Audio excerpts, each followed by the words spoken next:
Doctor గారు, diabetes వల్ల kidney issues గూడా ఒస్తాయి. అలాంటి వాళ్ళు అంటే ఈ డయాబెటీస్ తగ్గించుకోవాలి, కిడ్నీ ఇష్యూస్ కూడా తగ్గాలంటే ఏదైనా ఒక జ్యూస్ ఉందా నేచురల్ వేస్‌లో? అవునమ్మా. మెయిన్‌గాను మనం చాలా మందికి రిసర్చ్ చేశాము. ఇది చాలా ఎఫెక్టివ్‌గా పనిచేస్తుంది. ఒక కాకరకాయ, ఒక కీర, ఒక టమాటా. దీన్ని గ్రైండ్ చేసి, జ్యూస్ చేసి, ఫిల్టర్ చేసి మార్నింగ్ తీసుకోవడం వల్ల వాళ్ళకు చాలా వరకు షుగర్ కంట్రోల్ అయిపోతుంది. ఇమ్యూనిటీ కూడా పెరుగుతుంది. మేము చాలా పేషెంట్స్‌కి ట్రై చేసాము. రోజు ఒకసారి తీసుకోవచ్చు. షుగర్ ఎక్కువ ఉంటే 2 సార్లు కూడా తీసుకోవచ్చు. హ్మ్. దాంతో పాటు మేము ఇలా ఫుడ్ ఇస్తాం మా వెల్‌నెస్ సెంటర్‌లో. హ్మ్. ఇలా కలర్డ్ ఫుడ్ ఇస్తాం. డిఫరెంట్ కలర్ ఫుడ్ ఇస్తాం. హ్మ్.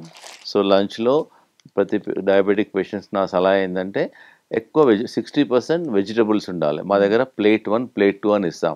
ప్లేట్ 1లో అంతా వెజిటబుల్స్ ఉంటాయి. ప్లేట్ 2లో మీరు నార్మల్ ఫుడ్ ఉంటుంది. హ్మ్. కాబట్టి ఇవన్నీ తీసుకోవడం వల్ల ఎక్కువ ఫైబర్ ఉంటుంది. యాంటీ ఆక్సిడెంట్స్ ఉంటాయి కాబట్టి మీ షుగర్ కంట్రోల్ కావడానికి తొందరగా అవుపోతుంది. షుగర్ కంట్రోల్ అయిపోతే ఆటోమేటిక్‌గా మీ కిడ్నీ మీద కూడా లోడ్ తగ్గిపోతుంది. సో, ట్రై టు టేక్ ఈ ఫుడ్ ఎక్కువ తీసుకోండి. జనరల్‌గా ఎంత తీసుకోవాలని అడుగుతుంటారు అందరూ. కాబట్టి మేమేం చెప్తున్నాము, మీ బాడీ వెయిట్ ఎంతుందో ఇంటూ 5 గ్రామ్స్. హ్మ్.